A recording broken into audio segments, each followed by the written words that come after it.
Good afternoon and welcome to fidm's ongoing series, The Future of. Our topic this month is design. I'm Tom Henkenius, the director of fidm's Bachelor in Digital Marketing and Graphic Design. This month's topic is especially compelling to me because design is what I studied during my master's program. Design thinking is what I now teach here at the college. And when you boil down the work I do, I really think of myself as a design strategist. But that said, I don't touch garments, I don't create them, I am not designing textiles. So how can I be a design strategist, but actually not design stuff? And the answer lies in what a design strategist does. His or her role is actually just to build the bridges between the needs of people and the needs of businesses. It's that simple. And there's a process that helps us complete the work that we're talking about here. One of the most common, let's take a look at it, is called the double diamond approach. It involves discovery, defining a problem, developing solutions, and then delivering that solution. And one thing that's sort of missing within this, although you can see some of the elements in there, is that it's an iterative process. There's a nature of design that means that you have to keep going back and revisiting, being able to pivot, change, adjust, and continue improving whatever it is that you are offering to the audience that you're delivering for. So in 2021, when I think about the future of design, I think specifically about two words: technology and inclusivity. When we set out to get the folks to participate in this particular panel, those were the two topics I wanted to talk about and bring to you. And that's exactly what we were able to do. I think you're going to be as intrigued hearing from these folks as I have been the last few days. Rich Gordon is an instructor at fidm in our Bachelor of Design program. He's a creative leader who's worked with multiple brands in the sports space, including Nike and Adidas, Major League Soccer, so many others. He's going to help us look at how diversity, equity, and inclusivity play a role in design and are proven to actually help improve the outcomes of the designs that we make. But we want to start with technology and the way it will impact design. As I already mentioned, it's an iterative process when we think about design. And so when you repeat the process multiple times to get to a final solution, there's a lot of waste. Our first guest has a specific solution for that is literally upending the product development space. Ryan Tang is VP of Business Development at Clo. With over a decade of experience in the fashion industry, he was working in action sports to luxury retail, wholesale licensing. Ryan had no experience working with a software company or even experience in 3D. However, he's now in his fifth year at Clo. He's been able to help companies across the Americas implement Clo and their multiple products. Doesn't just save time and money, but increases creativity, possibilities. With Ryan today, I'd like to flip things from how I normally start these discussions. Normally, my last question is about the future of our topic. But with you, my friend, I would like to start with the first question being the normal last question. So what do you think you see as the future of design? Like, say, let's look out 5 years from now. What's the space looking like? I think it'll be more accessible, I hope. I think, being able to have the ability to design digitally opens up a lot of different possibilities of how someone visualizes design. I think the concept of sketching will no longer even be in existence. People will be designing completely in 3D, hopefully, because it solves so many different issues simultaneously that I think as more and more companies do it and, individual designers or anyone gets used to doing it, or we start teaching it at more schools, that eventually it will become the normal way of doing things. And from there, the more 3D assets you see on websites or different Instagram and stuff like that becomes normalized, then it becomes a normal place in life. The same way that I'm sure it was a jump from when I was like using dial-up internet to 5G these days. Right. I know a lot of people at the college, I've been involved in these conversations about, should we still be teaching sketching? Should we not be? So I know they would disagree with you on this, but maybe when they understand your point of view. So let's step back. And I think we actually have some video we can show at the same time as we begin this conversation. Describe Clo for us and how Clo fits into this future that you're talking about that no longer has the sketching. Yeah, so we are a 3D pattern-based software with the ability basically to either create patterns directly in the software or import patterns from other, Gerber 2D CAD solutions. And from there, construct a 3D garment. And so the normal process is someone takes a paper pattern usually and tries to make edits and hopes that those edits work. We ask for a physical sample and the physical sample comes. We all know that most of the time from sketch to actual production sample, those teams are never actually talking to each other. With 3D, you're able to actually instantly make those changes to see what those changes can do in real time, and then be able to make sure that your physical sample, when it finally arrives, can actually be accurate and correct, because you're conveying a one-to-one pattern to accuracy of what the 3D style is. And there's now an actual representation in 3D of this style, instead of a flat sketch or a drawing, etc. I do, trust me, I find the beautiful art of sketching. I work with a lot of companies and I see what they're able to do, and I'll never be able to draw as beautiful as that. And I don't think that should go away in essence as an art. It's more about how do we increase the speed of people being able to create faster and innovate in that same process. So it's so interesting, because the other thing that has really struck me about clothes specifically is the way you've sort of blown up on the scene. We've obviously been talking about 3D for some time, right? And there's a lot of different 3D softwares, but it just seems everywhere I turn lately, the discussion revolves around Clo.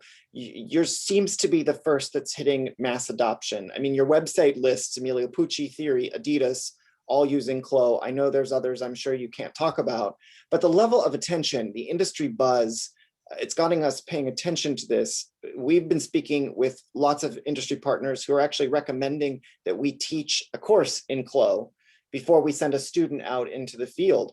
So why is this so different? Yeah. It's the big question that I've been really lucky to work for this company. I joke a lot that I'm not really in business development. I'm more of a storyteller because everything's already laid out for me. And I think the way we develop the software and how we develop as a company has always been user-led. That's a little different from maybe our competitors and how we do things, but because we were one of the first to have individual licensing, we had the most feedback. We had users around the world who were telling us, I wish I had this feature. I wish I could do this. And so it's kind of amazing if you look at a software that basically just keeps adding more and more features and the price doesn't change over all time.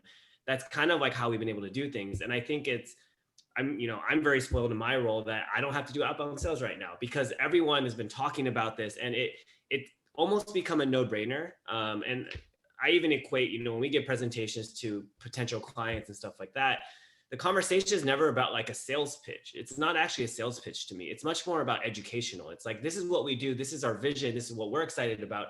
Does this get you excited too? If so, let's do something. And I think that approach to how we have kind of like grown in the market has been really beneficial from multiple sides, from individuals to academics to, these new 3D studios that are popping up now, all the way through to these large, fast fashion companies to even, smaller, medium-sized luxury houses. So I think that's kind of been we're very lucky that the software is so intuitive that people actually enjoy their job. And I know that sounds really cheesy, but how many people before hated making tech packs? And now if we automate those processes and make them look beautiful at the same time, what else could you be doing with that new time? And that's kind of the things that we've been able to see to actually have people enjoy creating again. I'm going to get in the weeds in the sort of creation process on this for a second, but like I think about some of the previous 3D softwares, and part of the problem was the processing. You just could not process that much data that quickly. But as you just saw in the video we were showing, like these garments look more than realistic. I mean, like realistic implies some sort of falseness still to it. This looks as real as if I had sewn it myself and put it on a model. Like, is there something that you guys took advantage of that others weren't to make that happen? Yeah, I think, the hardest part about I guess the democratization of 3D software is the hardware that needs to go with it. And that's something that we've for long been aware of and trying to work with, different processor companies to make sure that we're always up to date with Mac and PC and what's going on in terms of development. And unfortunately, the best graphics card is going to give you the best rendering time. But then we started thinking, okay, we have another platform called Cosette that's based on servers. What if everyone was able to upload to that server and it would render in the cloud? What if we could alleviate that need and charge a minimal fee or even no fee possibly to let people actually post their stuff and render in the cloud? And so that was something that came out maybe in the past 2 or 3 months on Closette. And I think the response for that, especially for students, not even just like for hardware issues, but who wants to sit at their computer and watch something render? It's like watching water boil and nobody wants to do that. So why not just push that off to a server? So we're constantly thinking about these different possible hurdles or blockages to people without being able to reach it based on pricing or income and things like that. So how do we try to get rid of those issues? The other issues that you solve are super fascinating and have been a compelling part of the conversation we've been having this past 6 months at least, about waste. And then, of course, as we think about COVID and how you guys are, I mean, I don't want to turn this into a commercial for what you're doing. There are other 3D softwares that could obviously do the same thing. But talk to us about that piece, this waste piece, and how you can eliminate the waste. And then also just as it relates to COVID, and you think about the disruption in supply chains, like where your solution plays a role in that. Yeah, I think initially, we were kind of pigeonholed in the early years of Clo as a design tool. We weren't looking to disrupt pattern making or anything like that because those solutions have been around for decades. And the more and more people that we worked with, the more and more feedback we got, it was the need to do everything in one software. And because we are technically one that focuses on being all-in-one software for anyone to use throughout the whole entire supply chain, we have to have all the features built into it. I reference a lot about, there was this mom in Minnesota back in 2019 who I talked to, and she was the marketing person, the pattern maker, the designer, the tech designer. She had to do everything. And so she needed a software that would be able to have her create patterns, be able to render it out, be able to make fit corrections, export the pattern, and then make beautiful renders for the website. So we had to kind of get that feedback and be able to produce that. And so there's a lot of those different supply chain things that are happening. And in terms of reducing waste, if you think about how many times a designer just draws a sketch and asks for 5 different samples in a fabric because no one's really absorbing the cost and eventually it goes away and no one thinks about those things. But if you can do that same thing in 3D, not only are you not making waste of physical samples that will basically be thrown away in landfills, but you're also being able to create more samples. You're able to actually communicate faster because a 3D sample overnight can have changes made to it in a couple of minutes. So you're actually increasing that speed. So your physical sample is better. And I think those are a lot of things that we're trying to fix is if we're reducing lead time, how much better can you be at your job? All these ideas that you had, you're no longer chasing lead times or, catching up. So yeah, 3D saves a lot of waste. A lot of miscommunication is the biggest part.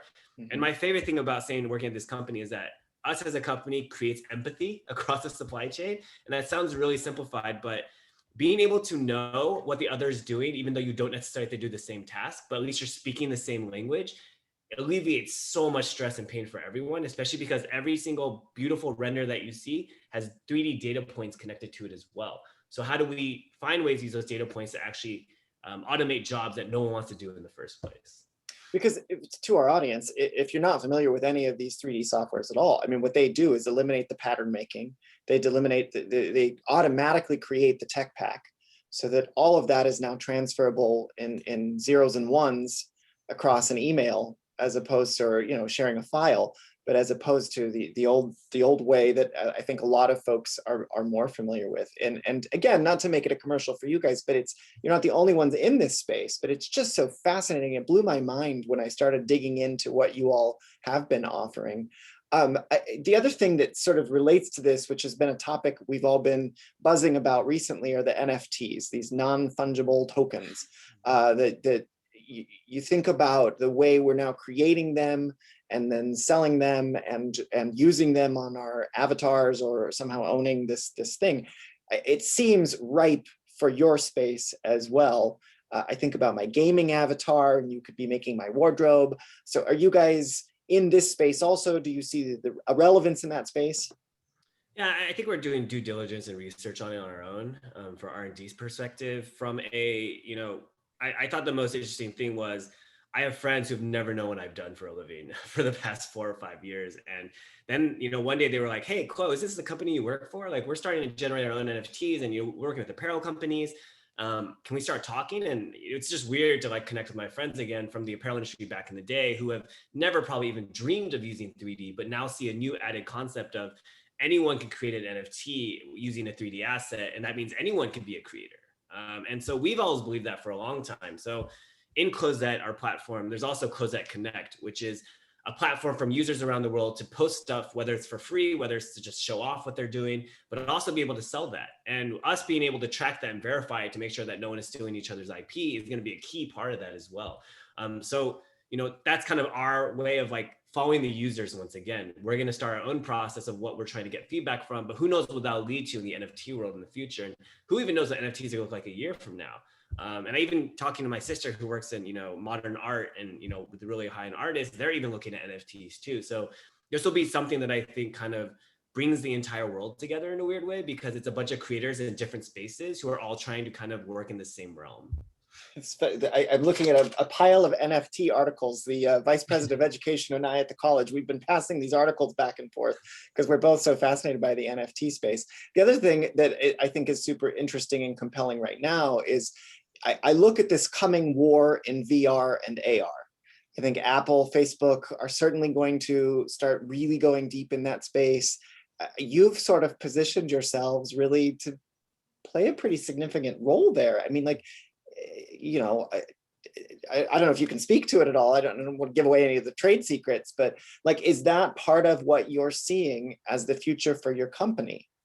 Yeah, so we're in a bit of a unique position because the company itself has two major softwares. We have Clo and we have Marvelous Designer. Clo is more for accuracy in the physical garment and actual production, whereas Marvelous Designer was created purely for visualization for the CGI gaming animation industry.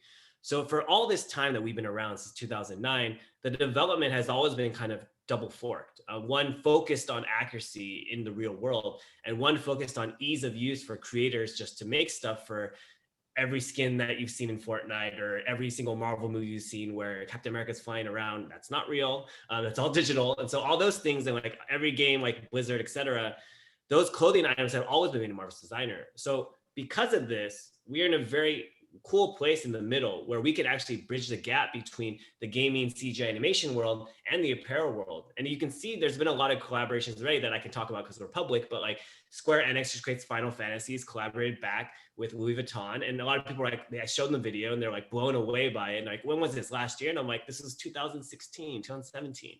This has been happening already for a while. And I think because people are able to I think gaming has reached such a new plateau of like commonplace conversation where it's featured all over Instagram. People are like twitching and showing all their stuff all the time. That prominence of being able to bring your avatar to the apparel side, but also being able to bring your digital clothing to the gaming side is going to be really interesting over the next couple of years. And imagine if you could buy clothing for your avatar and the actual clothing item was shipped to your door as well, and you can try it on virtually and all those things. So that all ties into VR, AR, game engines, all those things. And like you said, I can't talk too much about it, but we're working on some really exciting stuff. I mean, it's an easy thing people can look up too. I mean, just do a quick Google of like Shopify and AR, and you'll start to see where any shop on Shopify, potentially you would have a virtual version of me, but as real as me in terms of dimensions. I can try it on and see exactly how it looks. Like, it's just insane, this future we're moving into, and it's difficult to wrap your head around. Just for our audience as well, next month we're going to kind of continue this conversation a little bit further as we go into the product launch side of this, and talking to specifically like, now how do you do what he was just talking about? So when Ryan says like, we're going to create an NFT, you're going to buy the NFT, you're going to be able to put it on your avatar, and you're going to get delivered to your front door the same garment. How does that work? What does that look like? So that's kind of what next month's conversation will dive into. Before I let you step away for a second though, Ryan, I wanted to ask you a little bit about the next part of our conversation with Rich, which will be about diversity, equity, and inclusivity in design, which we know has been the theme of the last 12 months at least. I am especially fascinated with how you all considered that as you were rolling out this software. Talk about, you've mentioned the democratization already. Go in a little deeper and explain sort of what your thinking was as it relates to that piece. Yeah, I think even internally, we work on being very diverse. If you ever go to our company website, there's tons of videos of our employees talking about how we try to welcome all different ethnicities and diversity in general. We've even had really great conversations with some students from Parsons about marginalized communities and how we could be helping them more. And we have that open door always to talk about these things.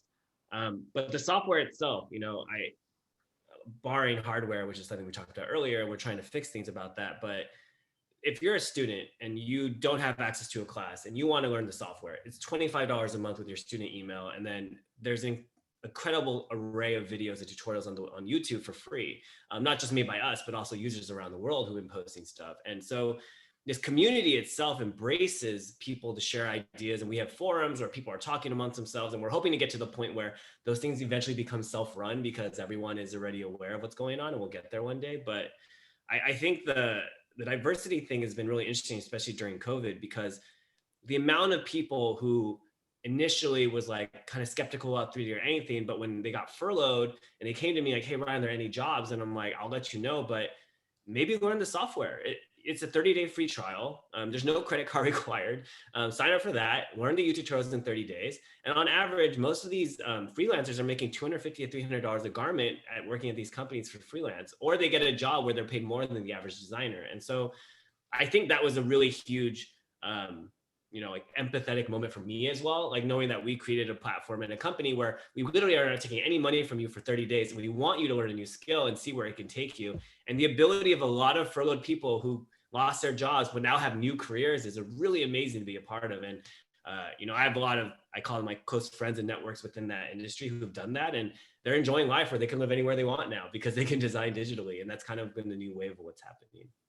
Being on the tech side of it, I mean, I know it sounds pitchy the way you discuss it, but I can't tell you how meaningful it is when we think about equity in this space and not requiring a credit card to begin with. Like that is such a huge difference and change, I think, that a lot of other platforms need to think about. And that, I've had conversations with some of them in the past, like you need to be thinking about how can we make equity within the space. And that I think is the game changer there, is that 30 days plus then access to the trials or to the how-tos and the tutorials. So it's fascinating. Okay, I want to get to Rich also. So if you have questions for Ryan, thank you, sir. He is going to hang out and he'll be happy to take your questions at the end of our time together. Let me switch over to my friend Rich Gordon, who's a creative leader, digital media expert, worked, as I already mentioned, with Nike, Adidas, Puma, as well as the Major League Soccer folks and EA Sports. He is an instructor here within our that's what I teach in, is our digital marketing. You teach in the Bachelor of Design. Rich, I wonder if we can just pick up where we just left off with Ryan. The consideration that Chloe gave to access to the software, free tutorials, how common is it? Have you seen that within the design space and just within the tech space more generally? Yeah, thanks for having me, one. And then I think that consideration to the user is something that's fairly unique. At least just considering it and putting that messaging face forward. A lot of times as a freelance designer, I've spent so many years as freelance, and you're kind of left to your own devices, whether to get the software you need, the subscriptions and things like that.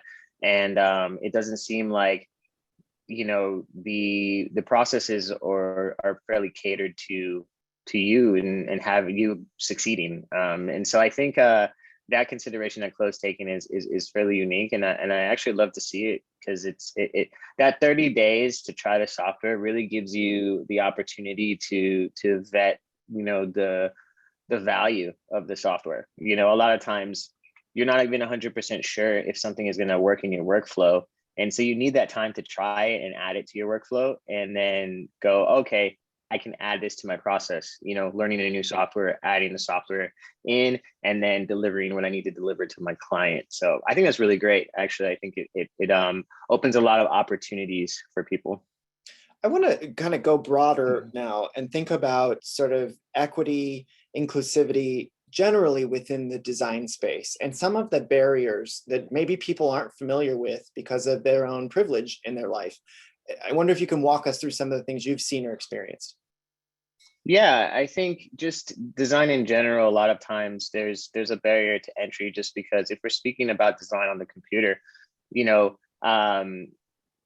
guys touched on it, previously, but like, having the computer, having the software, having the hardware, and just getting access to it. And then I think there's some barriers as far as just, even knowing about whatever the design field is, and the discovery and seeing, knowing that it's even a possibility that you can do something or be a designer for a career.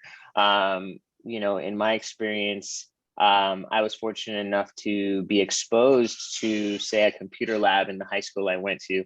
And I, from freshman year of high school, picked up like Photoshop and started designing on a computer, But that was just my unique experience. I was able to be in that class and then see that it was even a possibility. And so I think a lot of times, people in certain communities and kids in certain communities are not exposed to these type of things. And so there's a barrier to entry there. And then if you just take, go even further, to say a student in college or somebody starting the business, the barrier to entry can be the subscriptions for the software, especially in 3D.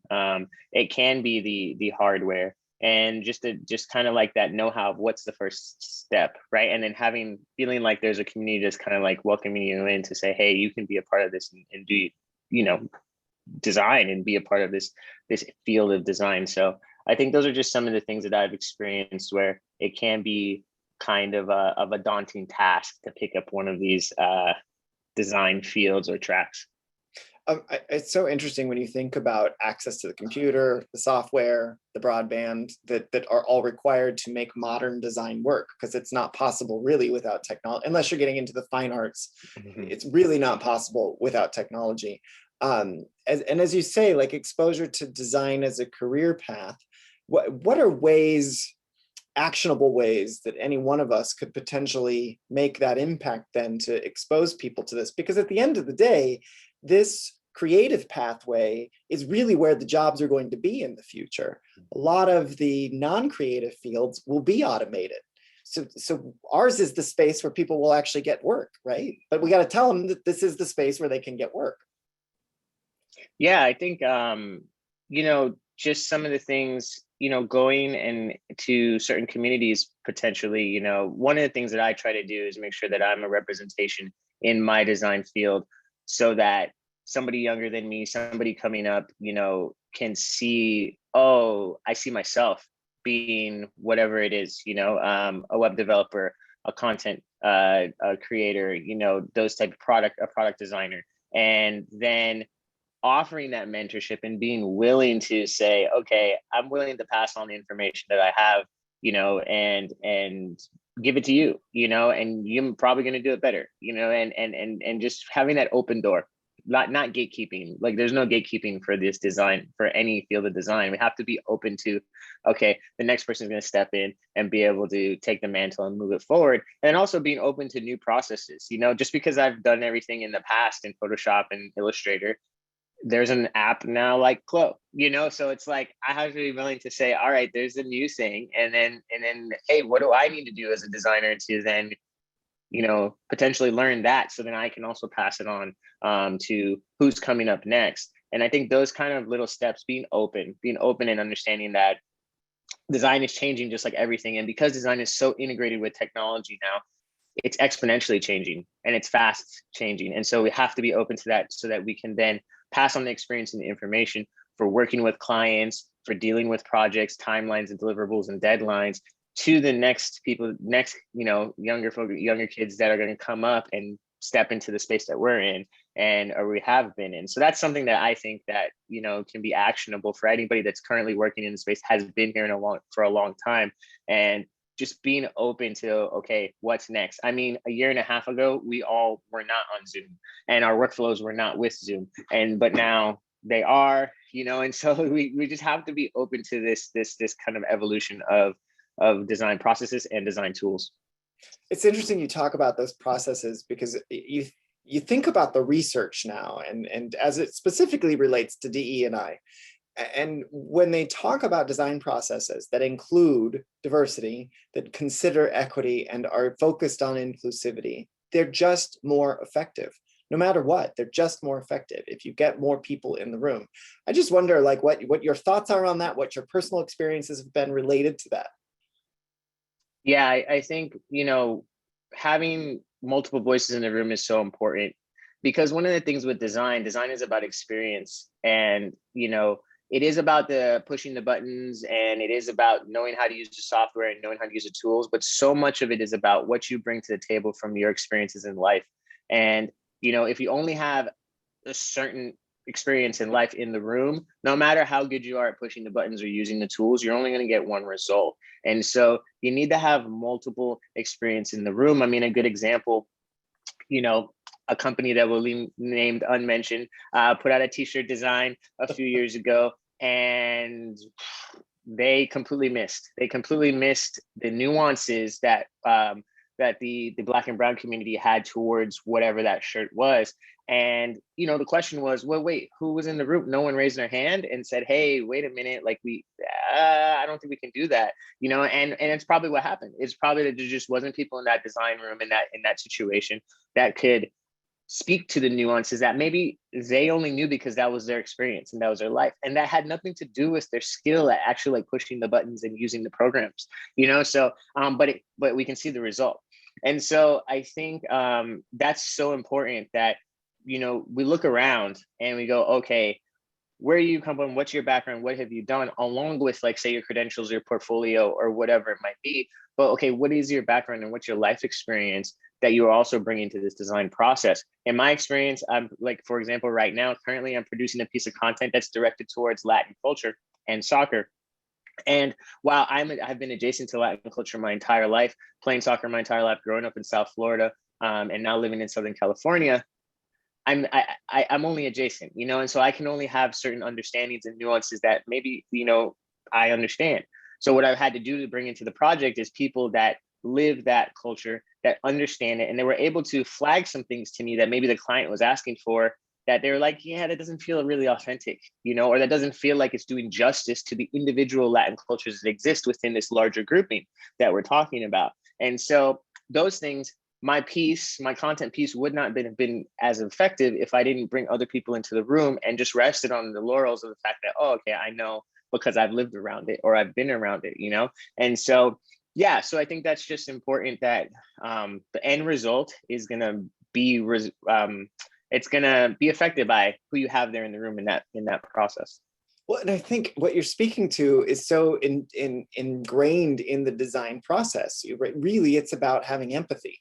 Empathy has to exist in the room among the people who are making the decisions, but also in taking those designs, whatever that is you're designing, to your target audiences, plural audiences, to make sure that all the consideration is in. I was talking to a company recently, and they were like, well, we can't hire somebody today.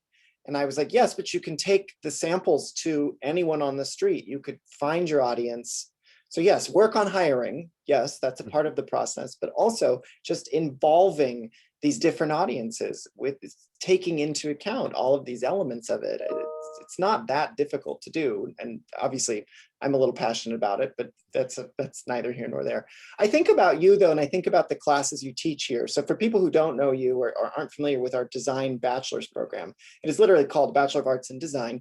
And what you help our students do in their senior year is as sort of a capstone project is maybe the easiest way to describe it. Mm-hmm. They are varied. They can touch on interior design. They can touch on fashion design. They can touch on product design.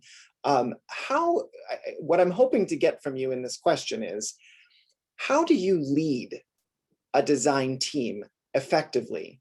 Because we do this show that demonstrates what these students come up with, the best of the best that you showcase on this campus.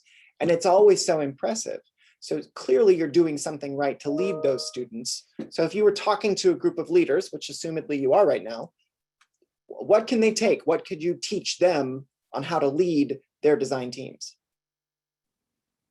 Yeah, it's a tough question. But I would say I approach it in the fact that I don't have all the answers. And the thing is that I feel like it's a collaborative effort. Like I'm here to give my guidance and my experience, my years of experience in things, and potentially be able to flag some things to the students that are building their project. And in the case of work as well, flag to your team members that, hey, I've come across these issues in the past in this process. So potentially maybe think of this beforehand, or your idea is great, but have you thought of these considerations with that idea? And I always approach, and I tell my students, this is like, as much as you bring me, then that's how much I'm going to have for you in the conversation.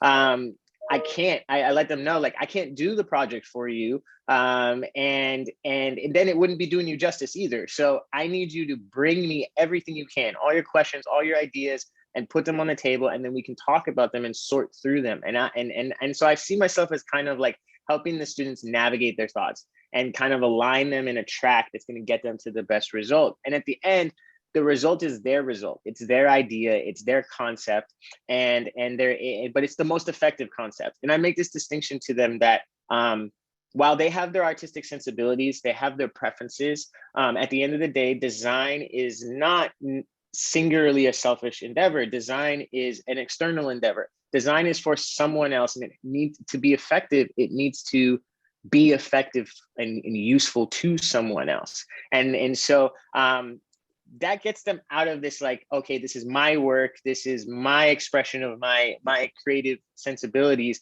and more so, okay, am I creating something that works for someone else?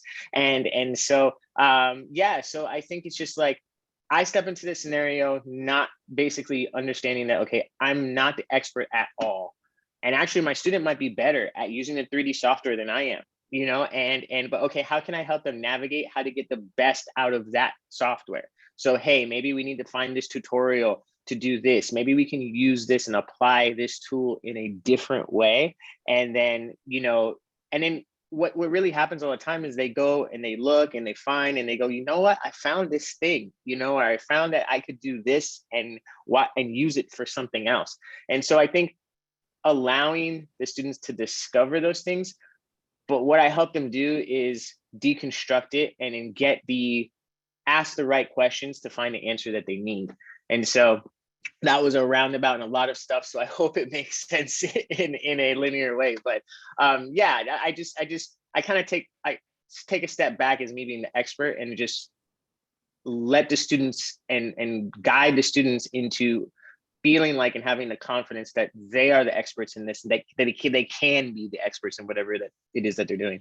Well, I think just to kind of underline what you just said right there, even if you're trying to lead a team of Gen Z, what you just said is so important. They have to feel like they're part of the process. They need that buy-in, which is even part of the design process. The first thing we have to consider is why am I involved in this?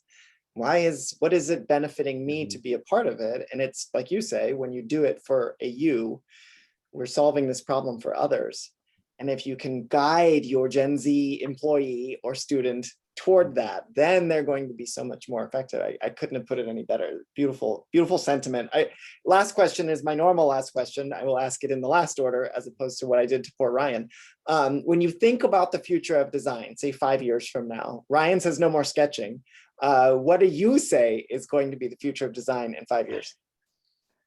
I think design is going to be more closely tied to technology. I think analog is always going to be there, but I think digital is going to be so much more heavily used in this idea of efficiency and needing things in a faster turnaround, and also being able to send things without actually physically being there. I'll give the example of my sister. She lives in New York. She's a fashion designer. She's doing a lot of freelance, but the client she has is in Florida. And so there's this process of like going to the factories in New York, you know, with the samples and the patterns, shipping it to Florida, them looking at it, shipping it back, doing the changes. And so I think those things are going to be a little bit, antiquated in the sense of, especially when you have technology like this, and especially when we're going to be designing for delivery in a digital space as well. So I just see design being more integrated into technology, and potentially professions that maybe were heavily not considered necessarily design, being considered moving towards design, like coding and programming, mixed with the visual output of whatever that is, because we're just moving towards a more kind of digitally integrated lifestyle. So that's where I see it in 5 years, just more digital, more direction to digital, and designers needing to have an understanding of how the digital space works. It's beautiful. Let me welcome back Ryan and see if we have any questions submitted. Just a reminder, you can use that Q&A button at the bottom of the screen to submit any questions you might have for Ryan or Rich. Let's start with just thinking about the learnings. What does a person interested in design need to know today? What should they be focused on as they think about education and learning and skilling up? Ryan, what are your thoughts? I think I've said this a lot, and I don't want to be a broken record, but it's like, just start. I think even me on other things, I'm sure I have like things where I'm supposed to fix stuff around the house and it's tough. But as soon as you get going and you like get that, energy and you see what you can accomplish, it's pretty impressive. And I think if COVID taught us all anything, we can actually build a lot of stuff on our own in our houses when we have no chances but to not leave. It's like get started. And, the fact that there is literally no barrier except your own willpower is kind of a beautiful thing in essence. And that's usually what I always tell everyone. Rich, how about your thoughts on that? What skill up? I want to echo that like just starting thing, because I do think one of the things where you get held up in overthinking, and I think just getting an idea out and just go, and allowing yourself to do that is one of the things that I try to get my students in the habit of doing. To just be like, oh, but I don't know, because with just starting is making a decision, being able to make a decision and then go with it. Even if it turns out like, okay, that wasn't the right first decision, you made a first decision, and then so that allows you to then be able to step into the next decision. But if you never make that first decision, then you're not going to get to the process.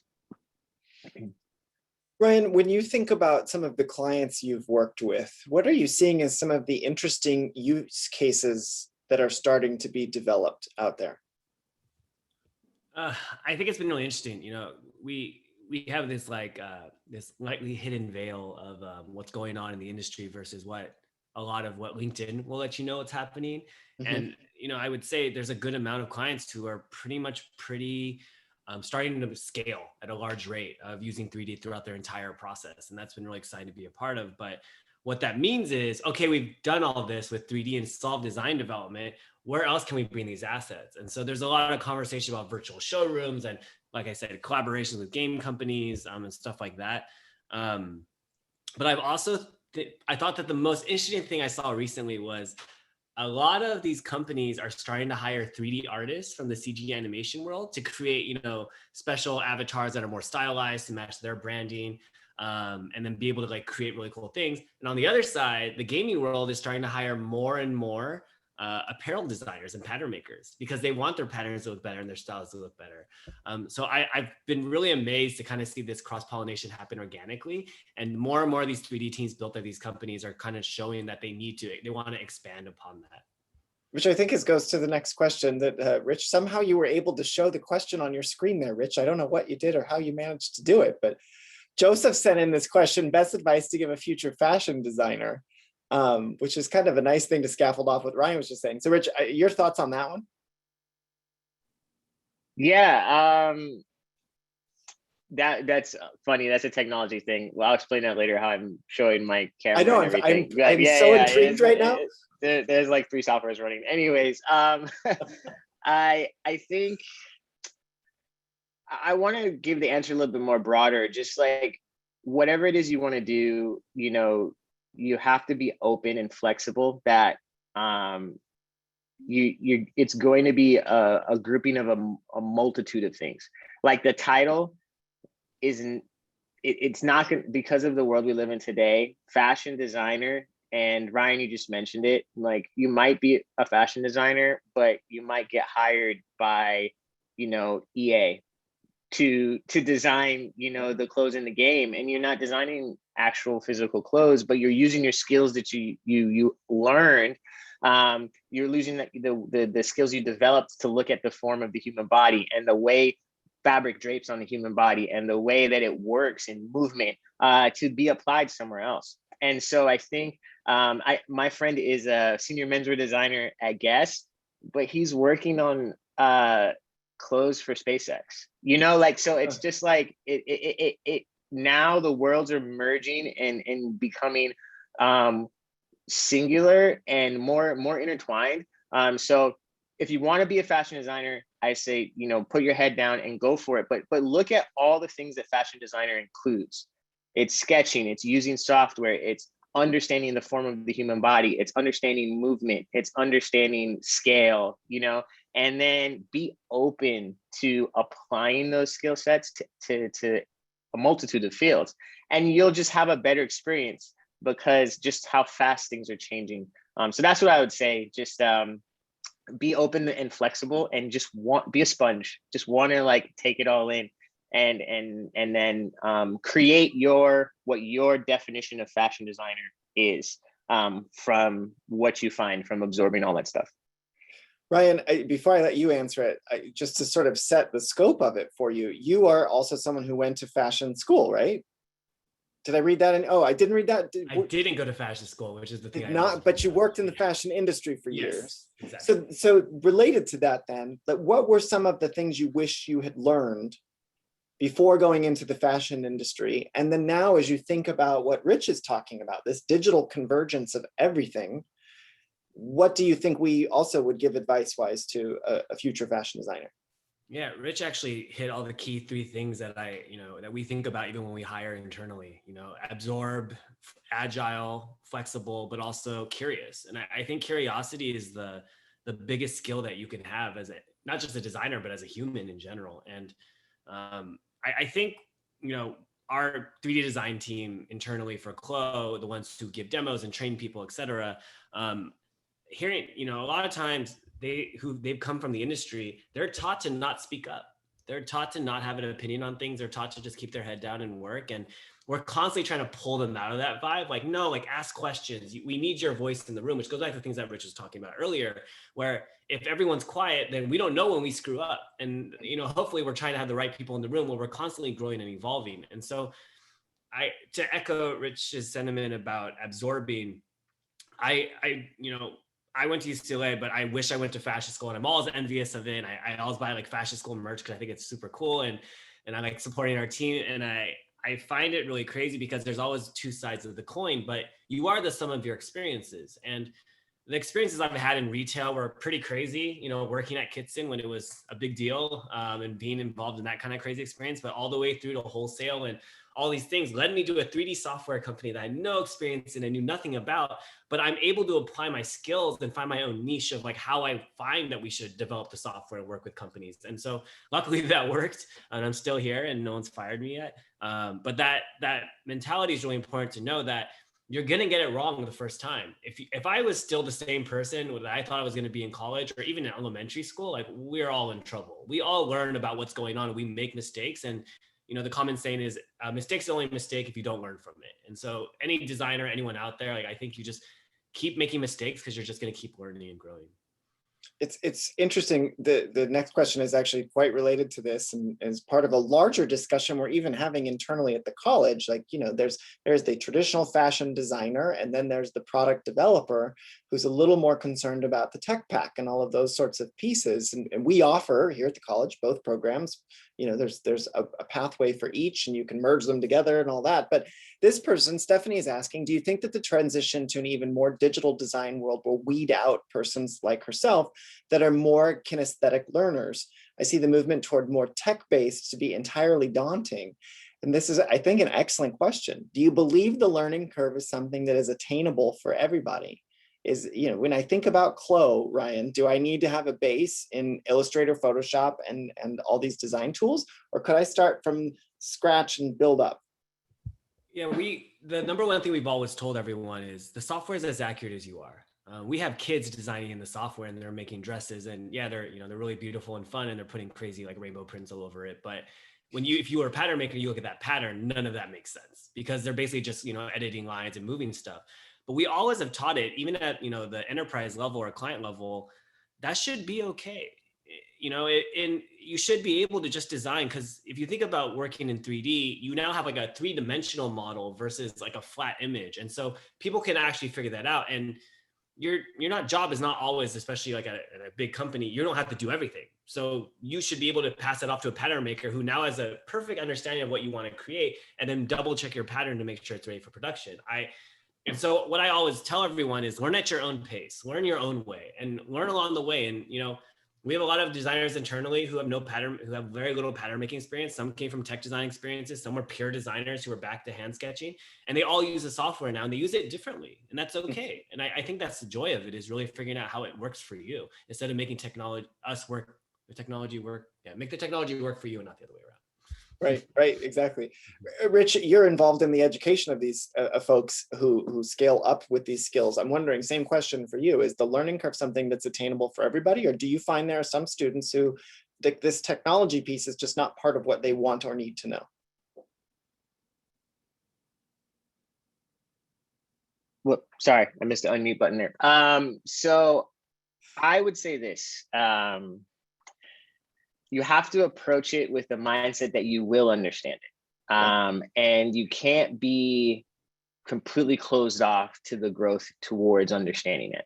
There was a time, I came up in a unique time where when I tell my students all the time, I was a junior in college before a touchscreen iPhone existed. Like there was no iPhone, like there wasn't a thing. And I finished 3 years of college before that, and so, I clearly had to then learn this new thing. I had to learn about screen resolutions and mobile design and responsive design and web 2.0 and going through all these different things. And so if I was like, I'm not going to learn this, then I wouldn't have a career currently today.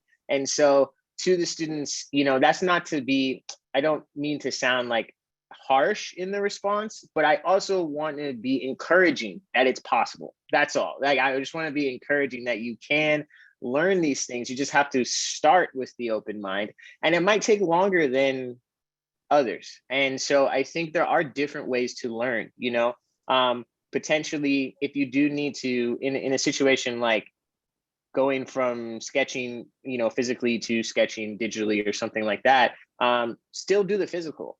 But then, okay, what's the process to turn your physical into the digital, and learn that process. And through learning that process, then you're probably going to learn, okay, I could probably start here, and replace certain, these steps, but take it in steps. Don't try to just jump all in and change your process overnight to a digital process. Gradually take it in baby steps. And but I will say it's important. I do think it's important for students now, people that are students now, to be open to this transition to designing digitally, because it is where things are moving. And so, it's just like, but I do think everybody learns in a different way. And I know that my students all learn in very different ways. And so I think it's finding your way of learning, and don't try to do it all at once. Take the baby steps, just the baby steps of, okay, I'm just gonna learn this one thing, one process digitally, and then eventually it'll add up. You'll start adding the pieces up and adding them through. I mean, I'm still learning, and I graduated college in 2008. So, and I'm still learning every single day. So, the learning never stops either. This next question, I think, is a great segue to what will be next month's conversation. So I appreciate, I hope I say her name right, Miha, for submitting this. Do you think that the wider range of accessibility for this design technology and the trend cycles and the fast fashion, and thinking about the potential product waste from consumers, what you're talking about, is it going to increase the consumer waste? We talked about the impact on sampling, but Ryan, I'm curious what your thoughts are, what you've seen. Maybe I'm sure you all have looked at this at some point. What are you seeing in that space? Yeah, we have beta technology right now that is about virtual fitting and try and close on virtually. And while that information is really great for customers to be more informed about, am I a slim fit medium or a regular fit large and things like that, because it shows you like all the fit maps and you can virtually try clothing on, that's coming out soon. The goal of that has always been cool. That's less returns, lower sunk costs, or everything that helps e-com. But that doesn't really stop anyone where, I'm not guilty of this, but I know a lot of people are guilty of buying 5 different things and returning 4 of them because they know it's free returns. And so for us, a lot of times those issues happen because of fit. So if virtual fit means that brands can now actually, when people virtually try stuff on and don't buy stuff or return stuff, actually have 3D data now to support the body shape of the person, they can improve their fit over time. And if they're improving their fit, they can actually understand, wow, every season we've been selling 500 smalls, 600 mediums, whatever large. If you have all the data points, you can actually reduce overconsumption because you know exactly how much to produce.